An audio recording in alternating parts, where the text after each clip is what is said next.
So then let's consider first of all, what is a mind in the grip of vicious circles? Well, one of the most obvious instances that we all know is the phenomenon of worry. The doctor tells you that you have to have an operation.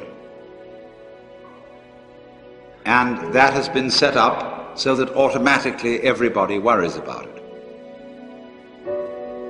But since worrying takes away your appetite and your sleep, it's not good for you.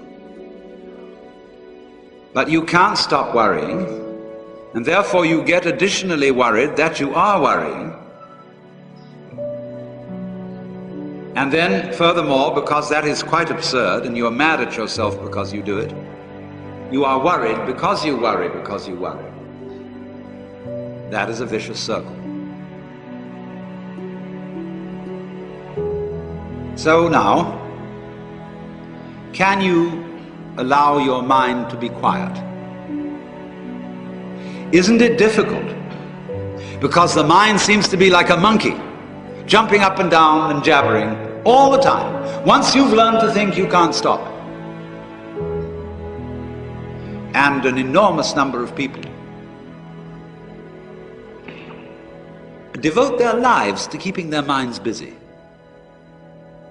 and feel extremely uncomfortable with silence. When you're alone, nobody's saying anything, there's nothing to do. There's this worry, this lack of distraction. I'm left alone with myself, and I want to get away from myself. I'm always wanting to get away from myself. That's why I go to the movies, that's why I read mystery stories, that's why I go after girls or anything that you do, or get drunk or whatever. I don't want to be with myself. I feel queer. So, well, why do you want to run away from yourself? What's so bad about it? Why do you want to forget this? Why do you want to become absorbed? Because you are addicted to thoughts. This is a drug, a real dangerous one. Compulsive thinking, going on and on and on and on and on all the time. It's a habit. So there's a difficulty about stopping that activity. And you really have to stop it if you want to be sane. Because if I talk all the time, I don't hear what anyone else has to say. Then I'll end up in the situation of having nothing to talk about but my own talking. Or so in exactly the same way, if I think all the time, I won't have anything to think about except thoughts. So in order to have something to think about, there are times when you simply must stop thinking. Well, how do you do that? The first rule is don't try to. Because if you do, you will be like someone trying to make rough water smooth with a flat iron.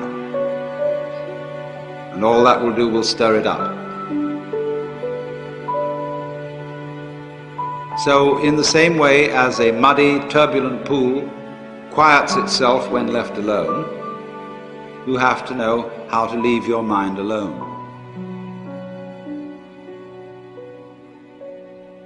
It will quiet itself.